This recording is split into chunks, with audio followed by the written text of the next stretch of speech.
Connection established. Duty link active.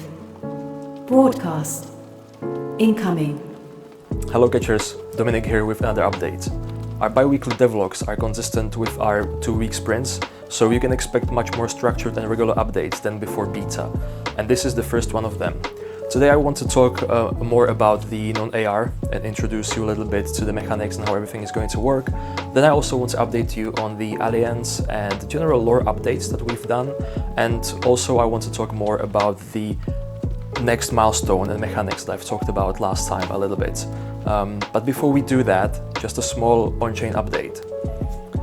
As of recording of this video, we're almost done with the audit of our new smart contracts and tokens, which means that we are almost ready for the one-to-one token swap. Please keep following our Discord, Telegram and other social channels, as these devlogs are produced directly by the game development team, so they are not the best updates on the on-chain things. So please check the links down below to see where to join our social channels and follow the latest updates. But now, let's get to the devlog itself.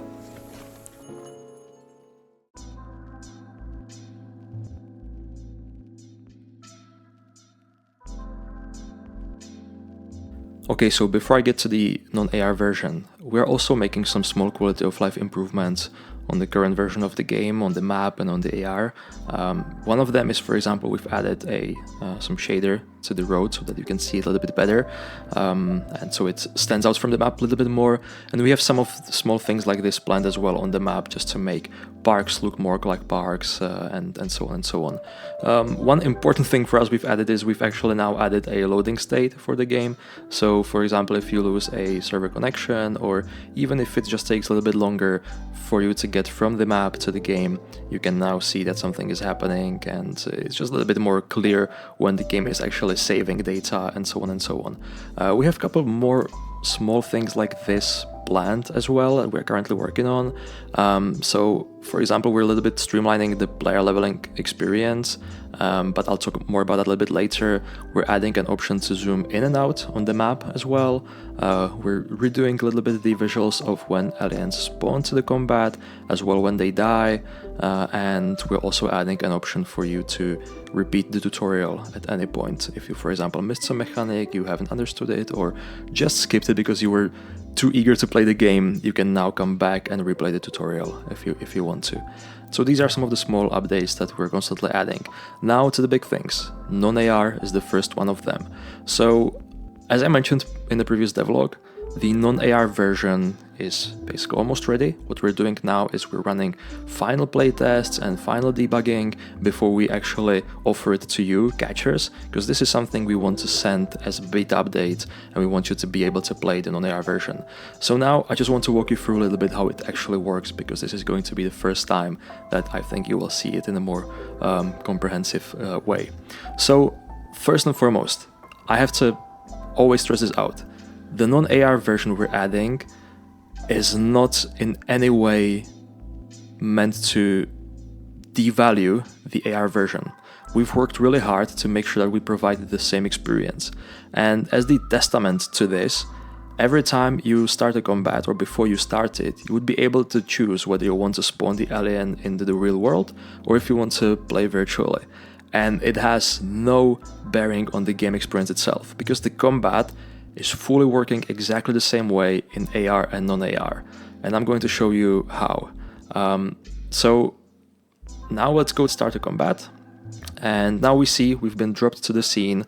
As I mentioned last time, we currently have just a one city environment, but we're going to be working on multiple, just to add some variety to this. So let's scan the surface, and let's trigger the alien here. One of the biggest challenges we've had in the development was how to replicate your actual movement in AR, because you can actually physically move around, and it's something that you should and can utilize to avoid the enemy projectiles and so on, or to get closer to the enemy if you have a melee weapon. So what we've done is we've created a system that is basically dependent on the movement with your phone. So what you can do, and I will show you, is if you want to move left or right, you can just basically move your phone to the left or move it to the right. You can do a bit of a sort of like a like a dodge maneuver with your phone, or forward and backwards, and you can move on the scene itself. So you can utilize this seamlessly when you're fighting. So now, obviously, the non-AR version is most important for people who don't have AR support at all, and that is one of the reasons why we really had to make sure that it all works as expected and works as close to the AR version. So if you are someone who is on a phone that doesn't support AR, you will not even see the option to change it. You will just play non-AR version automatically, which will simplify things. We're now making sure that all of this works, and that's why we're still holding off with the update too. Okay, and that's all on the non-AR for now, because the rest is working exactly as you would expect this to be working. Now let's get to the art update. So we have a bunch of weapons that we have finished and that we're working on. So we've completed the flamethrower, and we're just adding some VFX and animations so we can integrate it to the game.